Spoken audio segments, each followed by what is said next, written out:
We're very excited to have, for the second time on Wildcat Country, Adam Gorney, who is the National Recruiting Director for Rivals and Yahoo Sports, join us to talk everything Arizona football recruiting. And, Adam, surprisingly, Arizona is ranked number 41 in the 2022 class as of right now. And to me, that's a shocker, considering Jedd Fisch hasn't coached a game. How surprised are you at Fisch's recruiting efforts thus far before he's even, they have even played a game this year? Yeah, I think a few things stand out. One, he's been very aggressive. He's gone after a lot of guys. He's been active on social media. He has his assistants going out after people. I think all of those things help. June definitely helped getting people onto campus finally, showing them around, showing him his vision, showing that he's has so much experience at every level. All of those things definitely help. And just bringing back excitement to Arizona football. And for you guys who cover it super, super closely, I see it from afar. There was a little stale for a while there with Kevin Sumlin. It just wasn't going in the right direction. He couldn't get players to come to play for him. So I think now with Jedd Fisch there, that has definitely changed. There's excitement around the program again. You see some of the kids committing in the last few months. And, there's a lot of talented players there in the class so far. Adam, again, like Eric said, thanks again for joining us for the second time. We really appreciate it. We had Keon Burnett, four-star tight end, on the show last week, right after he committed to Arizona, one of the biggest commits they've gotten in a couple of years, really. In terms of rankings, he's the best recruit Arizona's landed during the Jedd Fisch era, and then, which, to say the least. What are your overall thoughts on Keon?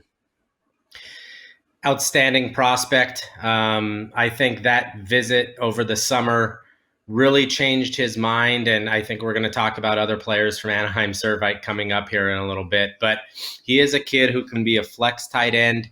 He could be a big wide receiver. You can move him all around the offense and use him in different ways. And there's a clip of him. And if people haven't seen it, go to YouTube and do a Keon Burnett DK Metcalf search. And obviously he doesn't look like DK Metcalf physically, but there is a play from last season where the guy strips the ball, starts running down the field. Burnett from about the end zone tracks him down about 90 yards. And just to have that motivation, that level of competitiveness, that speed is exactly what Arizona is going to need on their offense. He has great hands. He's a flex tight end. And in the Pac-12, that's going to be perfect. USC really wanted him, really wanted to keep him. They couldn't after that visit. And I think he's going to be a big addition to Arizona that could step on the field early. Like you said, we're not done talking about the Servite guys. As big a commit as Arizona got with Keon, landing his teammate, wide receiver, I'm going to butcher his first name again, Teteroya McMillan. He'd be considered an even bigger get based on Rivals recruiting rankings. It looks like his final three, he doesn't really have an official final three, but it looks like it's down to Arizona, USC, and Oregon. What makes him special, and do you have an idea of what he's going to end up deciding here in a few days? Yeah, T-Mac. He goes by T-Mac. Everybody calls him T-Mac. That's what he just responds to. So it is down to those three. I actually think it's USC or Arizona right now. Oregon is definitely in it. I wouldn't count them out, but I just get the sense that it's Arizona and USC. And I would not be shocked if it was Arizona here. And here's why. Two of his teammates are already committed. His quarterback and another wide receiver tight end on the team. He is a kid that doesn't really get into like the big time recruiting stuff. He's not a guy that's kind of just chasing all the offers. He's definitely a unique player. And here's an example. I talked to him during the pandemic in the spring, and I said, who are your top teams? Who do you like? We haven't really talked a lot. He doesn't really respond to phone messages or Twitter messages or really anything. You could only talk to him in person most of the time. And he said, I don't even know. He said, I was in Hawaii for the last month, and I didn't even have my phone with me. So definitely a different kind of guy, not a guy that's just constantly on social media and doing that thing. That visit to Arizona this summer with his parents, their mothers were there. They absolutely loved it. I think that is certainly a draw to get him there. And I think just selling him on, being the superstar that could, turn around an Arizona program that he obviously liked that visit a whole lot, and that they could get him the ball all the time. So sort of taking Servite to Tucson is definitely a big draw. But obviously USC is right there as well. And turning them down has been difficult. It was difficult for Keon Burnett, although he flipped. staying close to home, staying close to the beach, which is important. All of those kinds of things for T-Mac are going to be factors. So right now, if I had to guess, I would say USC has a slight edge, but I don't even think USC knows exactly right now what's going on. What's your take on Noah Fifita, who's T-Mac and Kean Burnett's quarterback? He's 5'10", so he's not the tallest, and we've had him on Wildcat Country before. Very good kid. Is this a guy who can start, in your opinion, right away in college? So this is a tough ranking, and it's a tough evaluation because on the field, Fifita is phenomenal. But 5'10" is incredibly generous, I would say, in terms of how tall he is.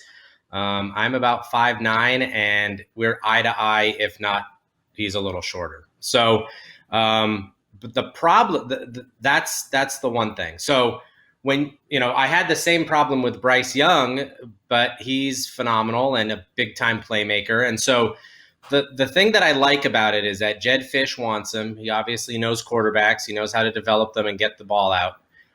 But this is going to have to be a situation where Arizona fans are going to see Noah Fifita, and he is not big. So he's not going to I don't think he's going to get much bigger. It's not like he's going to sprout to 6 feet, 6'1" overnight. So this is something where the offense is going to have to be tailored to his height, to getting outside of the pocket a little bit more, to kind of rolling out and throwing on the run, all things that he does incredibly well. He's most comfortable doing those kinds of things, probably because he can't see over the offensive line all that much, and he wants kind of vision down the field. So will he be a mid-level 4-star? Probably not, just because of the risk that entails in playing in the Pac-12 and projecting into that. But he is a kid that has the talent, the arm talent, the accuracy, the leadership. People listen to him. He's a great teammate, a likable kid, all the things. He can pick up an offense very quickly. All the things that you want from a quarterback that's young like that. But you're going to have to swallow the fact that he is very undersized at the position, and Jedd Fisch is going to have to work with him in terms of that as to how the offense runs. Yeah, because when you think about a pro-style offense, having a smaller quarterback. Now look at Kyler Murray at Oklahoma. This is a spread offense, and it actually worked. But how does a smaller quarterback in the Russell Wilson, Kyler Murray, and I know Wilson's taller than Murray, but how does that work in a pro-style fit? It's going to be interesting to see. And I kind of tend, football has become almost positionless now, in the sense that an edge rusher, is that a defensive end or an outside linebacker? A nickel corner, is that a cornerback or a safety? You watch the NFL and even a lot of college football now. Alabama has 2 down linemen, 7 standing, 4 blitzing from the back. I mean, all of those things. And now on offense, that's becoming similar to. You run a pro-style offense, which means that there are pro-style tendencies. There's blocking tendencies and those kinds of things. But you could still run read option from a pro-style system. You could have, flex guys. You could have the quarterback running from pro-style. The old style of, Urban Meyer's offense, he's always said that his offenses are all pro-style offense. The pro-style, kind of definition of a pro-style offense in terms of how they block and how they see the offense. But he always had his quarterback in shotgun. He always had, motion guys. It's not just, the old style of quarterback under center, 2 wide receivers, a tight end, and 2 guys in the backfield. So that's not what we're going to see. I think if that's the discussion, Fifita would not be really suited to what that offense would look like. But I think in terms of those kinds of things, and in terms of what they're looking for, getting the ball out quickly, read option, getting guys in motion, having guys flex out while still having sort of pro-style tendencies is what the offense would probably look like. Adam, Jedd Fisch obviously put together quite a coaching staff, and that seems to have paid off recruiting-wise. Jordan Paopao obviously leading the way to get Kean Burnett. What assistants on Jedd Fisch's staff have really stood out to you the most as far as being able to really recruit well in terms of already getting commits or getting guys interested who might not otherwise have been interested in a school like Arizona? Yeah, and that's the thing. That's the one thing that's important here is having the head coach is incredibly important. But he really is like the closer. He's the guy that really closes and does that kind of thing. Jordan Paopao is definitely super important. He's an aggressive guy that goes after everybody, and he's going to get people. Having Don Brown as your defensive coordinator, kids know the name, obviously, from all of the success he had. Even if he's not, in your face out there recruiting, having someone established like that is going to bring in interest on the defensive side of the ball. Brennan Carroll is a guy with a lot of connections who's going to bring interest. Jimmy Doherty is going to be a guy that has, connections throughout the Pac-12. All down the line, Scotty Graham at running back. So all those guys and more, what Jedd Fisch has done, what really good coaches do, is they become the closer, and then their position coaches, they bring in high-profile guys who are super competitive and want to go after people and aren't going to take a back seat to anybody and will lose a lot of recruiting battles, but you don't need to win them all. So you win some of them, you get some really talented players in there, and you start turning the program around that way. There's definitely energy that wasn't there before. There's definitely sort of a new vision that might not have been there before, and there's assistant coaches there, some high-profile names, some guys with a lot of years under their belt, and guys that will go out and recruit to Tucson. I feel, getting back to the quarterback position, I feel that Arizona's 2022 starter is not currently on the roster. And I know you touted Gunnar Cruz earlier this spring, but I know there will be some other, and we know, let's assume Fafita's not ready to start day one. I know there are some guys that might be available on the transfer market, and one that went to my high school, albeit I'm quite a bit older, is Jack Miller at Ohio State.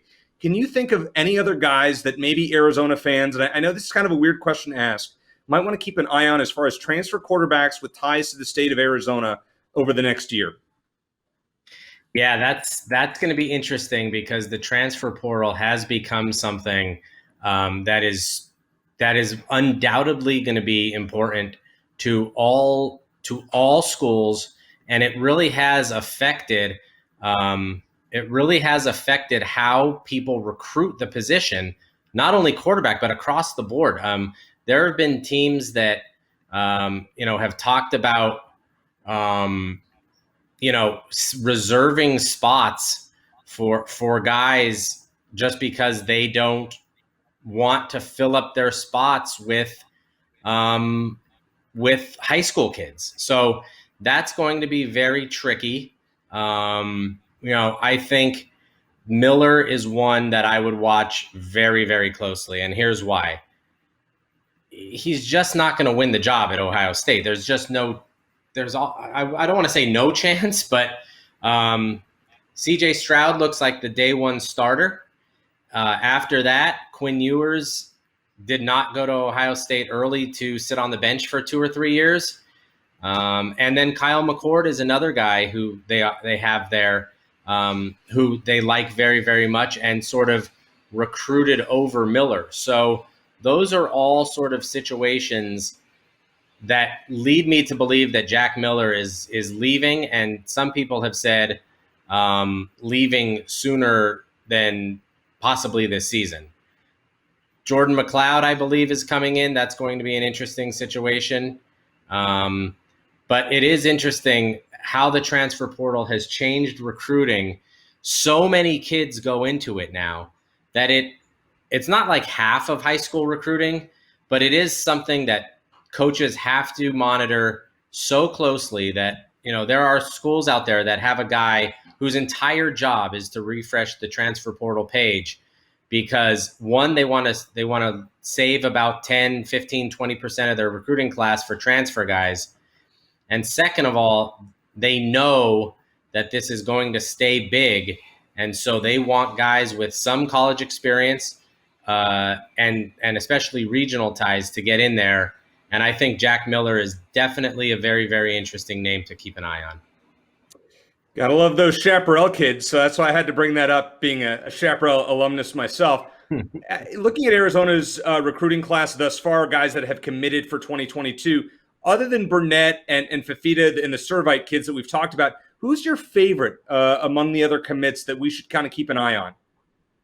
Yeah, I think there are two that really, really stand out to me. On offense, well, he's an athlete, so I think he can go either way, but I probably think he's going to be on offense is Jonah Coleman. He's a kid that doesn't show up to a lot of camps and a lot of events, but on film, he is super fast, awesome in space, breaks tackles, scores touchdowns, the things that I think Pac-12 football really kind of stand for in a lot of ways, and I think he's going to be very, very good. Zeke Berry on defense could definitely be argued as a 4-star prospect.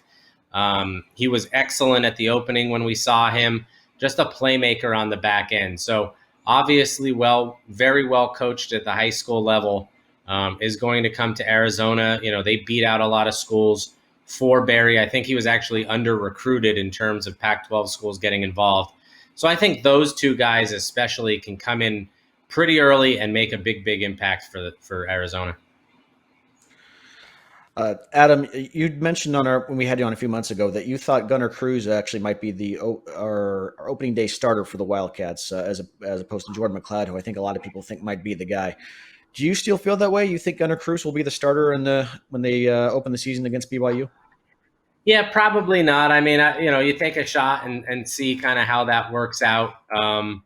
It's definitely a position I think that I don't want to say a quarterback's going to get yanked early, but if things aren't working well, I don't think someone is so entrenched at the position that they can't make a move. And I think that's the way it's going to work. I think Gunnar Cruz is a very, very talented player, can throw it all over the place.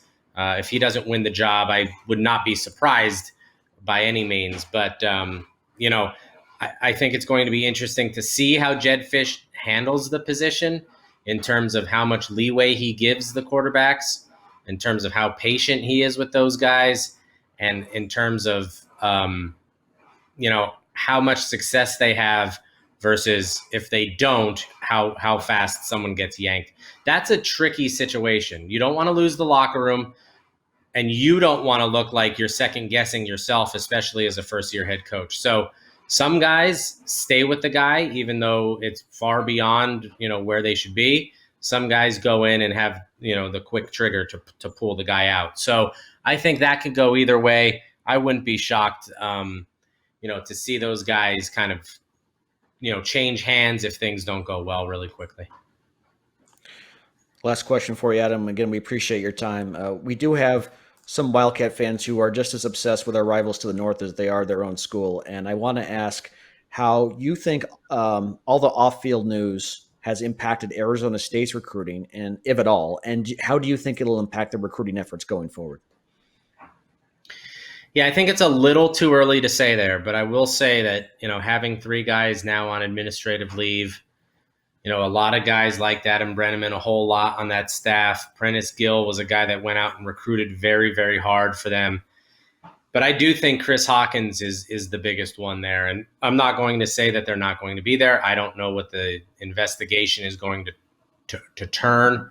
But I will say I would not be surprised at all if there are many decommitments if those guys are not back on staff. I think a lot of people, especially in Southern California, know Chris Hawkins, not only because he's a great coach and especially recruiter, but his father is Armand Hawkins, who runs the Ground Zero 7-on-7 team. And so there is a familiarity there that goes far beyond just going to campus and liking it. So if Chris Hawkins is not there, that is definitely going to hurt recruiting. I have not seen a flood of decommitments at this point, but I can tell you from talking to coaches, 7-on-7 coaches, and kids out here, people are closely watching what the outcome is here and how that thing gets overturned. In terms of, does it necessarily help Arizona? That's unclear. I don't think a lot of those kids from California are exactly going to Arizona State because they love, the warm weather or whatever. I think they're going there because of the coaches and the opportunity to get on the field. So it certainly wouldn't hurt Arizona if that investigation turns up things and things go further south.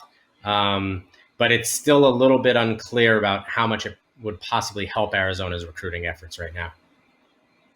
And final question for me, Adam. Right now, Arizona is tied with Duke for 41st on the 2022 Rivals team recruiting rankings. Look into your crystal ball. Where do the Wildcats end up on that list when it's all said and done? Yeah, I would say that range would not be out of the question at all. If you had T-Mac, they go up. But the most important thing right now, other than just being fifth in the conference, kind of sandwiched in between Washington and Colorado, and where they end up, in December for that early signing period. They'll add some pieces in February, but really in December is how they play this season. If they look, terrible on the field, then I don't think they can go much higher. If they look very good, if they're competitive in games, I think that first month is going to be important. BYU is going to be an important game. It's not going to be an easy start of the schedule, as for them. So, but once they get into Pac-12 play, if they are moving in the right direction, if the team looks much better than they did under Sumlin, if they can pull off an upset again, then I definitely think that they could move into the 30s with T-Mac in the class, and then rounding out the class, possibly with some Arizona guys or some guys from California. So I think more than anything, more than looking at team rankings right now, I think the play on the field and where McMillan goes are really the most important things.